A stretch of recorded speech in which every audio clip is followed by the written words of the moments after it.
All right, Utah wrestling fans, we're here with another podcast. We're here going to talk about the upcoming season. First off, we have a couple of announcements. Our fall league is starting up on Saturday at the UVU wrestling room. So all those that want to get some matches in, get some coaching from the UVU coaches, be there this Saturday. All the information is on our website, wrestleutah.com.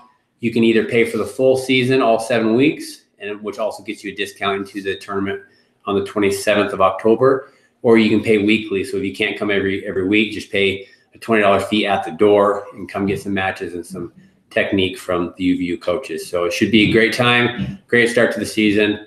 Also, October 1st, we have the Utah Wrestling Hall of Fame banquet. Mike Ripplinger, Jeff Holtry, and Russ Polson will be inducted into the Hall of Fame, as well as we will be announcing our special award winners for the past season. So all the funds from this event go towards helping the UVU wrestling team. It funds their assistant coaches and also helps their athletes travel in the off season. So we really encourage all participation at this event. Help us raise as much money as possible for the wrestling team. The UVU team we'll talk about a little bit later, but it's the only collegiate program in the state, which is super important to keep that team around and support them. So if you can't make it on the 1st of October, get online, wrestleutah.com, check out our online auction and either make a donation, make a bid on an item, but support however you can for that event. So it's a great event to participate in. All right, so let's get started. We're doing our podcast a little bit different. As you can see, it's me and Nate O'Brien today. We're together in person. We'll see how that goes. But we wanted to start off with the top 10 incoming freshmen for this next year. Nate, kind of, what are your thoughts on the top 10 freshmen this year? It's a pretty good list. It's interesting. I think the last few years we've had a little bit more upper weights, but this year, man, we're loaded with a lot of 106 pounders and 13 pounders coming in, which is typical for freshmen. It's just in the past we've had a few more 120, 126, 132 pounders. But man, Dylan Dick, the number one kid coming in, he's tough. I'm excited to see how he does in the high school season when he gets 138. Yeah, he's going to have some good kids. It'll be interesting to see how he does. How do you think he's going to do? You look at Dylan, and last year at the junior high all-star match, he went up a weight class, wrestled Andrew Jensen, and he beat him. It was a good match, but he was giving up weight, and he won that match. In the off season at state, he beat Sammy Haywood. I know Sammy was a little bit hurt, right? I mean, I could be wrong, but I know he had some knee or something. Yeah, he had some knee problems, but still, I mean, right. Dylan wrestled him tough and deserved to win. Right. So Dylan, I mean, he's tough. I mean, I fully expect him to be in the hunt for a state title. I think he'll win a state title. I mean, for the past, I think, 6 years, our number one freshman has won a state title. And are we sure on that? Pretty sure, yeah. I think someone and I think you might be right, but I think number two has. Well, so 4 out of the last 6 years have won a state title. Okay. And so, there's a lot of pressure on our number one and number two, and our number two, Bridger Ricks. It's not going to come easy for Bridger. I mean, he'll be in the 5A at 106, and it looks like our number 3, Drew Lang, will also be in the 5A at 106. So, I mean, you're going to have a battle there of, possibly Bridger Ricks and Drew Lang, and they competed at the All-Stars in the junior highs, and it was a great match. Yeah, that was a really good match. So a lot of pressure on Dylan Dick to win it because we've had 6 in a row number ones win it. Will he make it 7? And a lot of pressure on Bridger Ricks because we've had 4 out of the last 6. But like I said, Drew Lang at number 3 definitely isn't going to lay down for Bridger Ricks. And the match of the All-Stars, I think I can't remember. I want to say Drew was giving up a couple pounds, but it was close. And I think Drew got a big 4 or 5 point move at the beginning, and Drew was trying to play catch up the rest of the match. So yeah, I mean, it definitely could go either way. I mean, I'd give a slight tilt to Bridger, but only because he beat him at that match. Yeah, no, I agree. I mean, man, that could be one heck of a finals. Bridger, I think, and someone can correct me if I'm wrong, I think Bridger at the preseason open, he lost to Millward. But after that loss, I don't think he beat some really good kids all through the season, and he just seemed like he got better and better and better. So, but like I said, number 3 is Drew Lang. Like I said, Drew and Bridger, I fully expect that to be a state finals match in the 5A at 106. Think Bridger could make 106? And that's the plan. I mean, that's as of right now, the plan is to have him at 106, which helps Box Elder. I think Colton Ward would be their 13. I could be wrong, but I want to say, and he's tough. So I think having Bridger at 6 makes the most sense for Box Elder. But yeah, it could be a cut for him, and even for Drew. I mean, Drew could be at a 13. Yeah, and they're both similar size, so yeah, they could. Anyway, our number 4. We go to, is it Luke? No, it's Josh Millward. That's right, Skyridge. Josh Millward is our number 4. And Josh is an interesting one as far as he could be at 13 or 20. I can see it going either way. And quite frankly, maybe he has an easier time possibly winning it at 20 than 13. You have Maple Mountain in there at 13. I mean, Cooper Cox. 20. I'm not exactly sure who's going to be there yet in the 5A, but maybe 20 is a little bit easier than 13 this year. Depends on where a couple of the kids, Preston Blotter or, Cooper Cox. Those would be a couple of kids to keep an eye out. Right. Depending on where they go. If they're both at 20 or both at 13. But yeah, Josh could have a really good chance to winning a state title too this year. Yeah. Josh's style of wrestling is very controlled, and he's going to be able to slow down a lot of these kids. The question is, will they get frustrated, and will Josh capitalize on the frustration? But Josh was hurt most of last season, but I mean, he just got better and better and better. And actually, I don't think he won a super state title last year. But like I said, he just kept getting better and better and better. And like I said, he's out for most seasons. So anyways, our number 1, I think, great chance of winning it. Between 2 and 3, one of them, well, obviously they're both at 106. They both can't win it, but one of them could win it. Millward, I think, has a great chance of winning it. Number 5, we have Lucas Carrillo, and let's go number 6, Will Korth. They're both in the 3A. Lucas Carrillo at ALA, American Leadership Academy, and Will Korth at Morgan. Again, another possible state finals match. Yeah. They wrestled at U Super State. Lucas won that match. But the wild card factor in the 3A is, where is Denham Torgerson going to be? Can Denham make 106 again? Will he be at 13? And obviously, if he's at 106, that puts, I mean, that's a pretty tough kid to overcome to win a state title. That's a pretty deep weight, though. I mean, depending on where you fall in the semis. Right. The semis could be one heck of a match, to try and get into the finals there. Right. And then I think on top of that, Grand, they're 3A, right? Carson Whitney. You have Carson Whitney in there.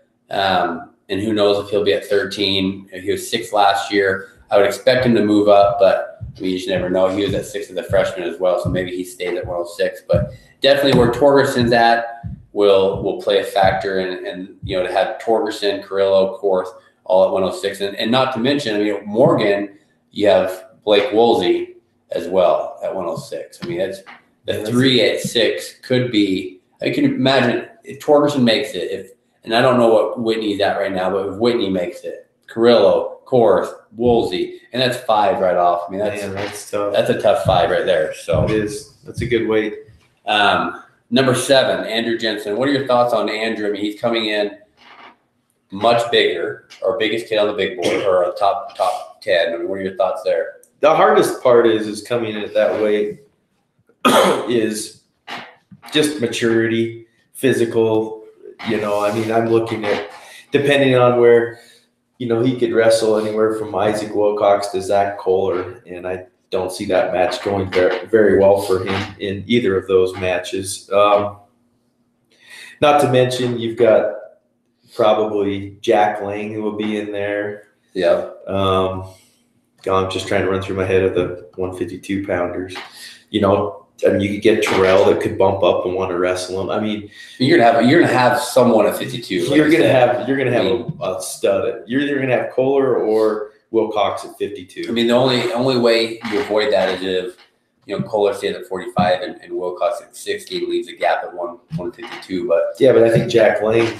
Right, then you have Jack Lang in there, mature, and that's Jack's really good wrestler. And he's just keeps getting better. So yeah, so I mean, Andrew's going to have a tough road ahead of him. I mean, he's at number 7 because of what he's done on the youth level. I mean, he's 3rd at the Folkestone Nationals. I mean, he's won. I do believe he's won Freestyle and Greco Nationals before, or I can't remember exactly, but maybe he won. Maybe it was Folkestone Nationals, but he has won on a national level. He has done so much, and it'll be definitely be a tough task for him at 152, wrestling against those type of kids that we just mentioned, and even just a strong senior is always a tough. Yeah. Andrew's tough on tops, has good leg rides, but it'll be interesting to see how he can do. But number 7, definitely there because of his resume, and it's definitely a good one.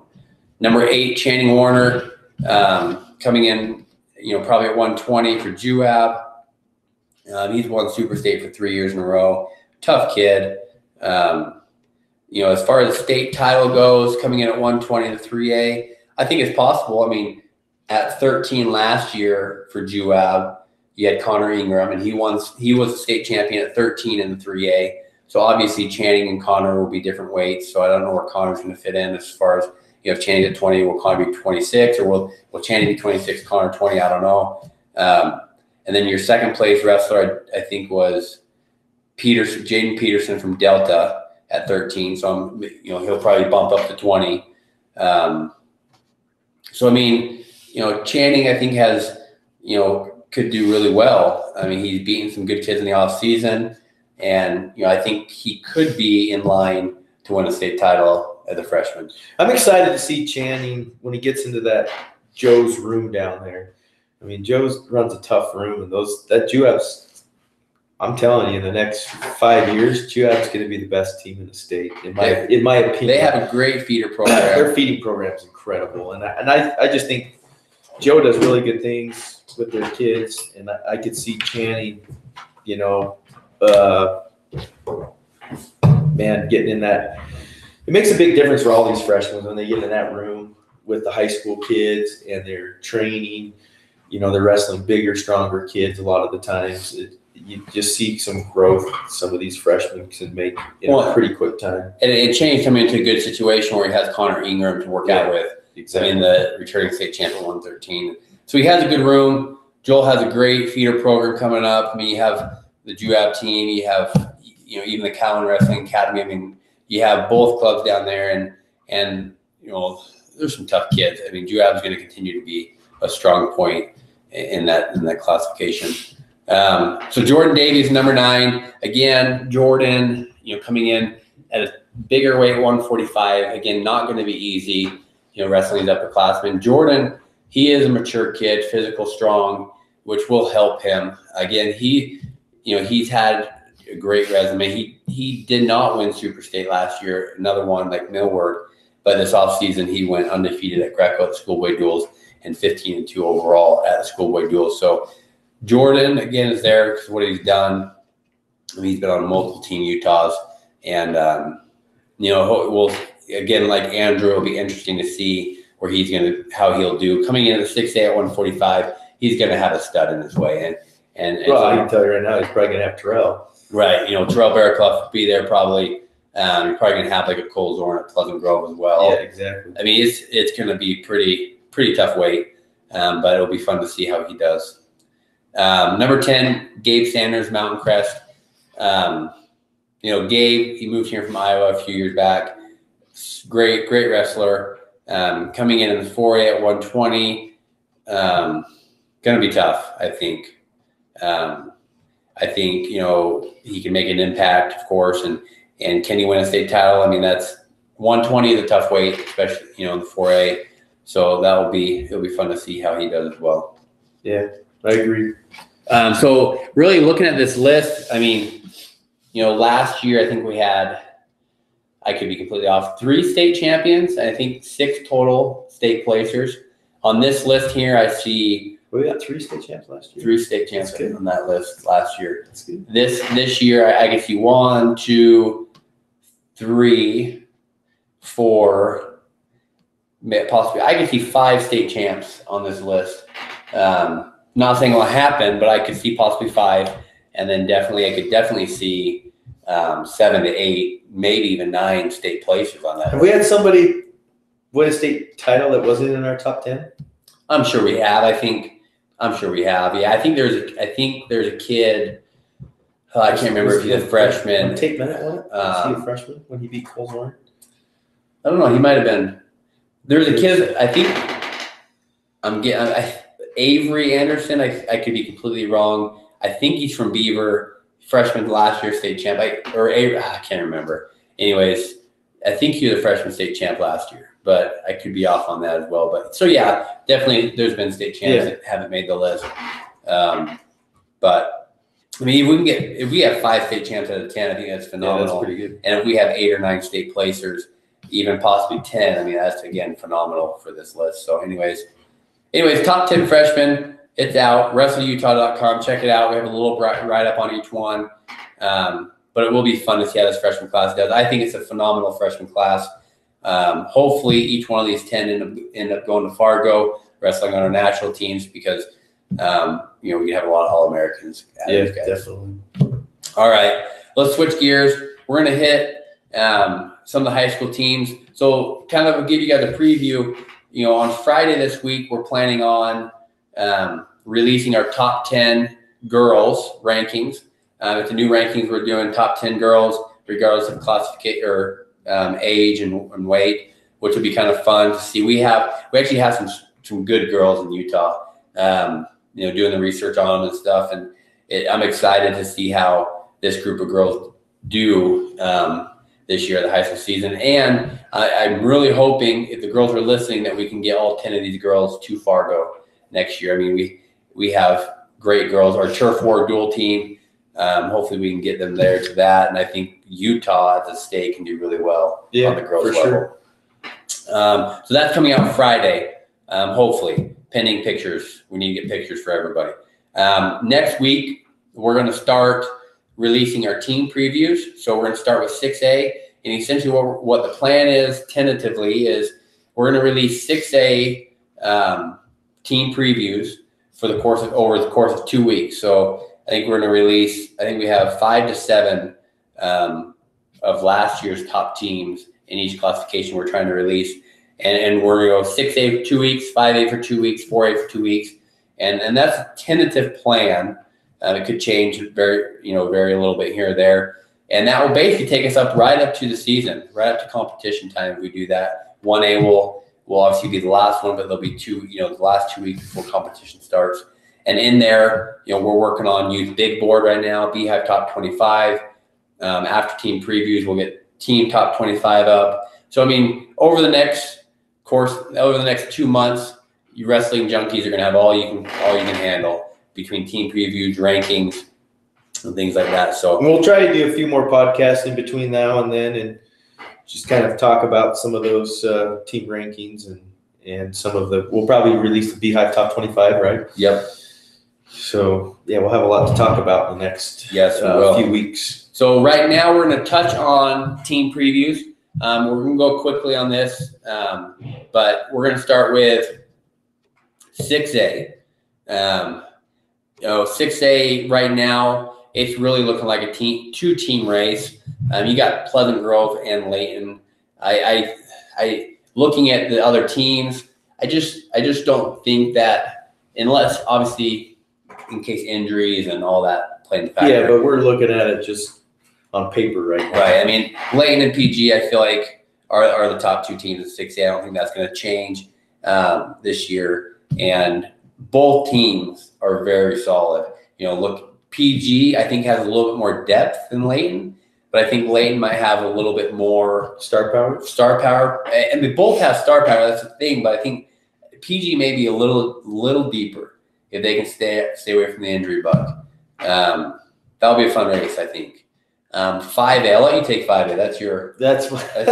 Well, 5A, I mean, Wasatch, I think we have quite a few, and we have star power, but I think we're pretty deep too, especially through our lower weights up to probably about 170. And then I think that's, if Wasatch gets beat this year, it could happen. That's where we get beat is in our upper weights, 82, 95, 220 and heavy. We're not really loaded up there. We don't have a Ben Boss or a DJ Cohen or something like that up there on those top weights. And we have some kids. We just don't have the star power there. But we're loaded between probably 120 to 160. Well, right. It's like state champion after state champion at Wasatch. I mean, especially with those that don't know, the addition of River Wardle, obviously helps a ton with that. I mean, it actually crowds things up for you guys because it makes it tough. I mean, we potentially could have 1 or 2 state champs as JV next year. Right. I mean, it could happen. Right. Just depending on where people fall weight wise. And so, I mean, that could be interesting, man. Can you imagine that? I know 1 or 2 potential state champs as JV next year.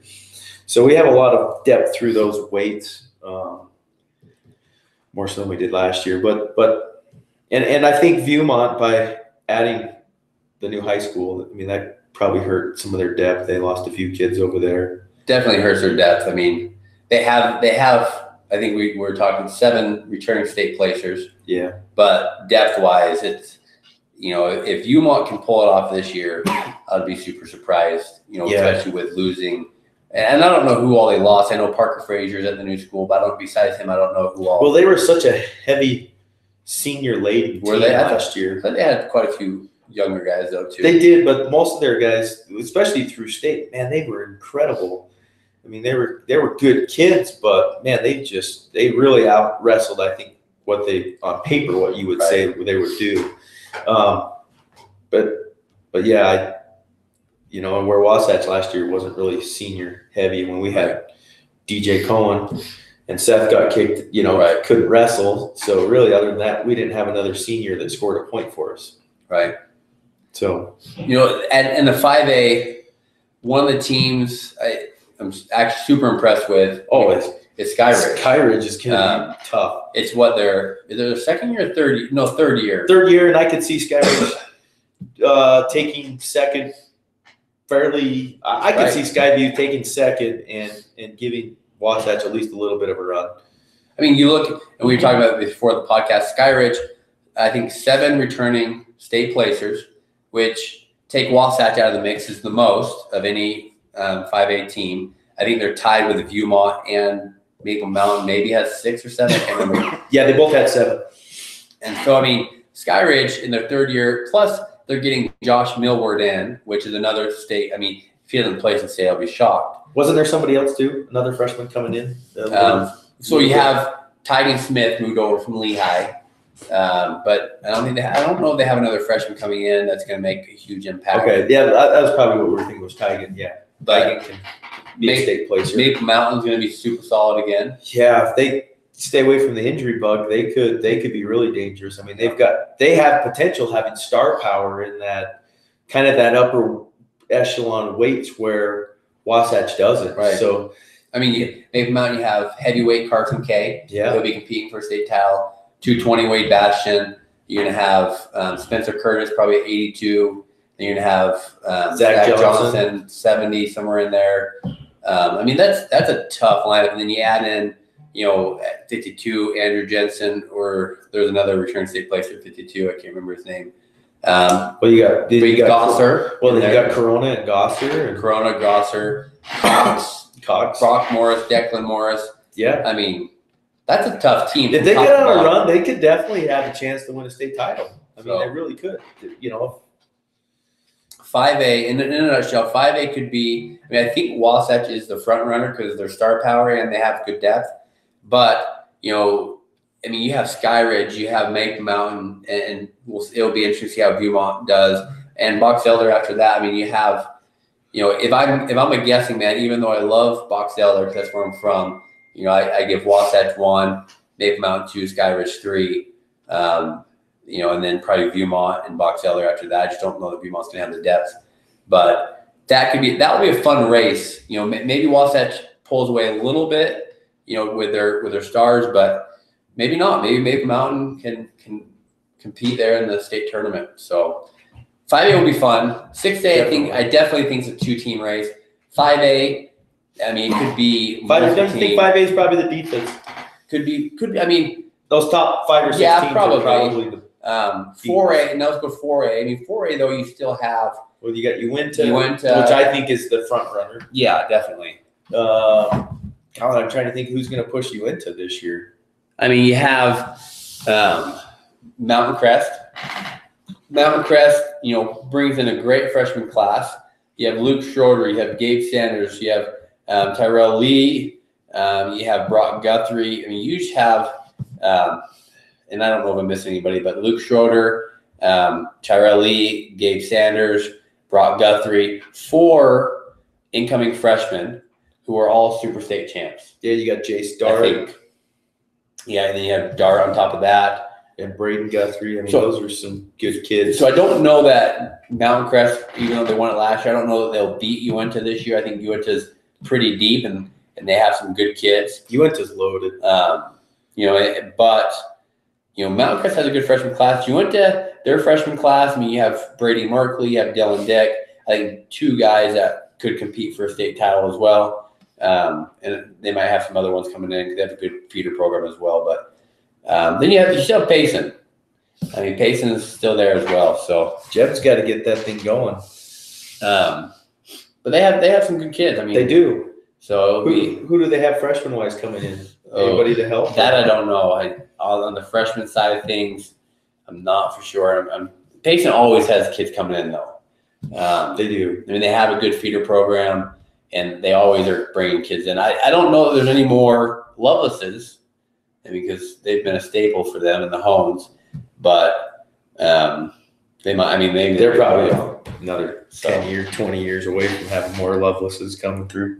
But I definitely think Uinta's a team to beat there.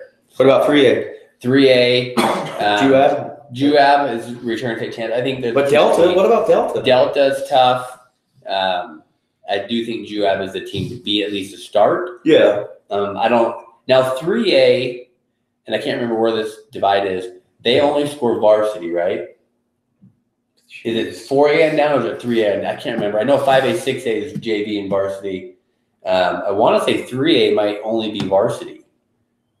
Anyways. Well, if that's the case, then that takes Delta, because they're always won a lot of their state titles on just depth. Right. So, and I don't know the answer to that off the top of my head. I want to say 3A is just varsity. I could be completely off, but definitely if 3A is just varsity, Juab's your team. I don't think there's a question about that. No question. They don't have really any holes except for maybe heavyweight. Maybe I don't know who they're.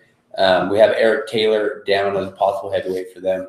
I don't know who that is. So, but they have a pretty solid team, top to bottom. A lot of seniors, and they'll be tough to beat if it's just varsity. What about ALA? Tucker Ray's done a great job at ALA. They're getting some good kids coming in. The Champions Wrestling Club, obviously, is feeding them, is feeding Maple Mountain, and a couple other places I think kids go. But ALA's picked up. I mean, you look at 106. I mean, you're going to have Lucas Carrillo and Sage Mortimer at 106 probably. And then you have the Cantos. You have the Miners moved there. So American Fork, Rhett Miner, he'll now be at ALA with, I think, Rhett and Kale, and I think Zane's still not in high school though, right? I think 4 years.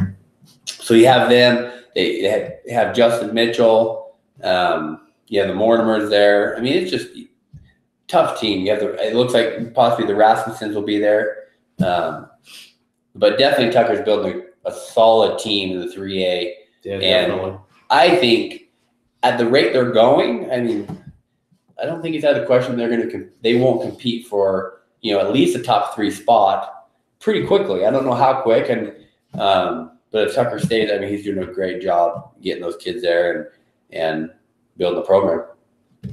So that's 3A. Now in the 2A, last year was a great team race. Altamont ended up winning it, and quite frankly, I think Altamont's the team to beat again. I think so. I think this year's they're there. I think Altamont, they're still not a very old team. I mean, they have Foy is a senior, but I mean they still have a lot of young guys. It's in the sophomore, junior, a lot of sophomore, range. junior, yes. But besides them, you have North Sevier. I think they're always deep. Beaver. I mean, their Lily program has.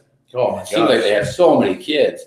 They might be a year or two away from competing though. But their youth program is very good, very strong.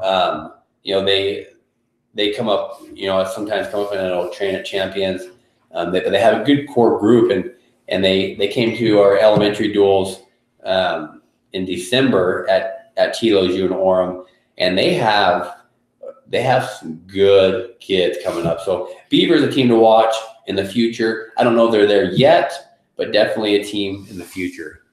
Then you have, like I said, North Sevier and Millard, which always produce great teams. So, yeah.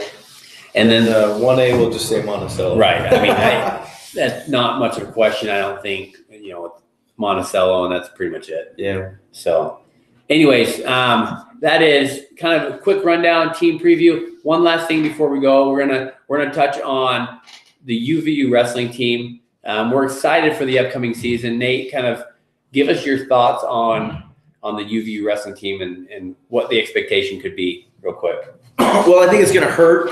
Or should we break some news?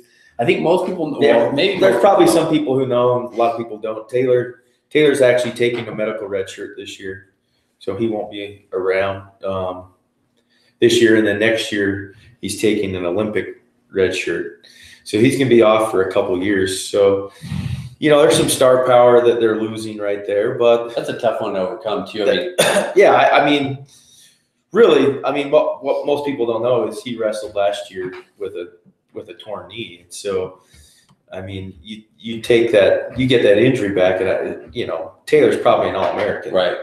And so I'm sure that's frustrating, and especially to him. You work so hard, and then you get an injury. He gutted through it. I don't think hardly anybody knew that he had an injury. But so that hurts a little bit. And hopefully Grant can stay healthy. Right. A lot of these, can Matt Finlay stay healthy? Can Grant stay healthy? Right. The Orndorffs, man, they're tough. Right. Can they actually produce this year? Can Kimball? Right. Can Kimball produce when the lights are the brightest? Can those guys step up and produce? And at conference to get more guys going to the NCAA tournament. Right. Last year we had 5 guys qualify. This year, a couple new additions, which we haven't talked about yet. Tate Orndorff at heavyweight. He redshirted last year. He'll be a freshman this year. He served a LDS mission and came back, but before his mission, one of the best heavyweights in the country. He actually made placed 3rd on the USA Greco World Team. Yes, I was out there and watched him wrestle. We were out at Akron. We were out there wrestling too, so we got to watch him wrestle. It's super impressive considering he's a year back from the mission and already 3rd on the USA ladder. Definitely. But I expect huge things out of Tate Orndorff at heavyweight as a freshman. And huge thing as in qualifying for the NCAA tournament, being ranked, and who knows if he can get in as an All-American as a freshman. It'd be great if he could. Oh, that would be really good. But I think he's going to go in ranked, which helps. I don't think he'll start. No, but I'm saying quickly. But quickly, he's going to go in ranked. And I think a lot of times what hurts the UVU guys is they're not getting ranked. Right. And so they go into the NCAA tournament and they're drawing the 1 seed or the 2 seed right out of the chute. And man, that's tough, taking an early loss and trying to come all the way back to All-American. Right. that makes it tough. And the other new addition to the team, a big addition, was at 157, Dayton Racer. Dayton Racer was the junior college national champ 2 years ago, I think. And he actually signed, I think he signed to go to Ohio State to begin with, ended up leaving there, went to junior college or something. I can't remember the whole story.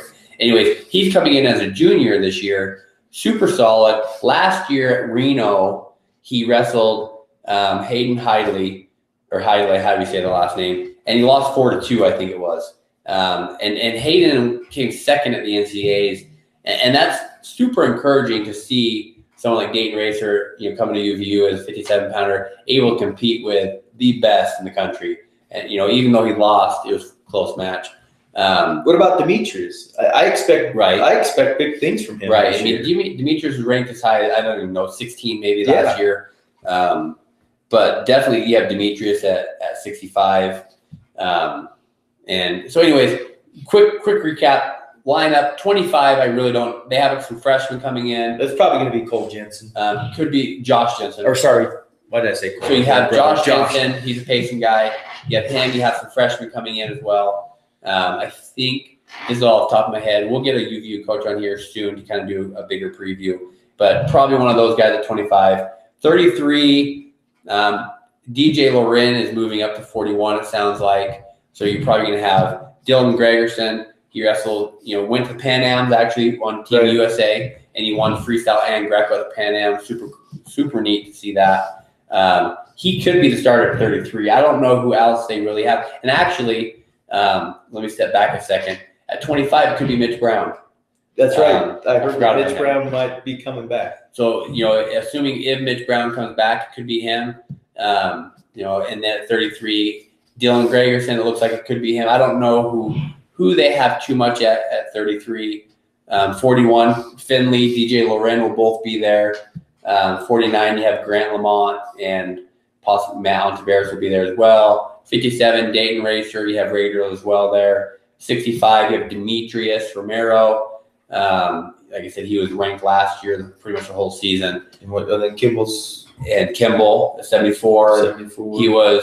He was ranked NCAA qualifier. 84, yep. Gary Yonser probably is my guess. He was starter last year, the freshman. Didn't qualify for the NCAAs. And then 97, you have Orndorff, most likely. Right? Tanner Orndorff. Tanner. He's a 2-time qualifier. Yep. And then Tate at heavyweight. I mean, and obviously those could change. I don't know. This off the top of our head. I don't know the whole line off the top of my head. So it could change. I said we'll get a UVU coach on here to kind of give us a breakdown as we get closer and as they get going with practices and stuff.